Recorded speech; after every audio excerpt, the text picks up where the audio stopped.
Hi, my name is Scott. I'm going to be talking about the uniform distribution today. Just make sure to check everything I say with your professor because my notation and language may vary. So I'm just going to go through a brief overview and a few questions about the uniform distribution. So first of all, let's suppose x is a uniformly distributed random variable between the numbers 10 and 15. So whenever you have a uniform distribution, it's parameterized by a minimum value and a maximum value, and what we know is the probability density function is constant between those values. So in this case, it looks something like this. So the density is 0 below 10 and above 15, but it's constant between them.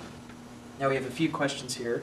First, what is the probability density function of this random variable x?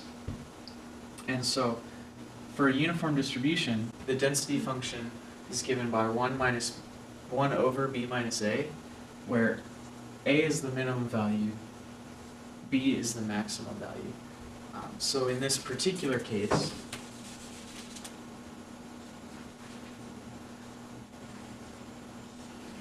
we have 1 over 15 minus 10, or 1/5. And what you notice about this density function, it's a function of x, but you do not see any x in the function. That's exactly because it's constant between 10 and 15. Strictly speaking, it's 1/5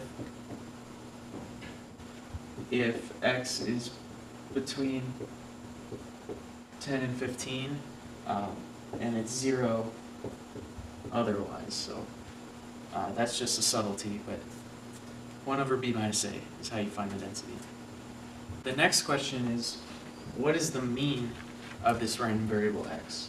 And for the uniform distribution, the mean, which you can probably visualize geometrically if you were to draw it out, it's just the midpoint between a and b, which kind of makes sense. And in this case, that's 10 plus 15 over 2, or 25 over 2, which gives us 12.5. That's the mean of this uniform distribution. And then next, we're going to ask, what is the variance? The variance of the uniform distribution, b minus a squared divided by 12. And so in this case, 15 minus 10 squared over 12. 15 minus 10 is 5. 5 squared is 25. So 25 over 12. And you could simplify it. It's 2 and 1/12, but this is acceptable. That's the variance of this uniform distribution. The standard deviation, recall, would just be the square root of this number. And then we'll just find a few probabilities. First one, what's the probability that this random variable x equals 12? And this is just 0 because the uniform distribution is continuous, so the probability that it exactly equals any value is always 0. So that's a bit of a trick question. On the other hand, we could say, what's the probability that it's less than or equal to 12?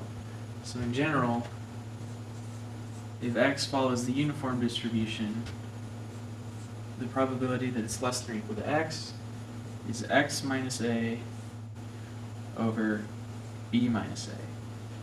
To see why, if we have a and b, and this is our value x, the probability we're interested in is this area here. So it's this quantity, the difference here, divided by the length of the entire interval. So here we get 12 minus 10 over 15 minus 10, and that gives us 2/5. And then one last example. What's the probability that x is between 11 and 14? So now we want between two values rather than just below one value or above another. And so if we have something like this in general, we take the higher value we're interested in minus the lower value and divide by the length of the whole interval. If we have these for our x1 and x2, the probability we're interested in is this area between these two numbers. So we take the ratio of this difference divided by the whole interval. That gives us our probability. So in this case, 14 minus 11 over 15 minus 10 gives us 3/5. And so the uniform distribution is pretty intuitive. At least the mean and probabilities like this, a lot of times you can work out geometrically by drawing the distribution. The variance is just something you have to remember.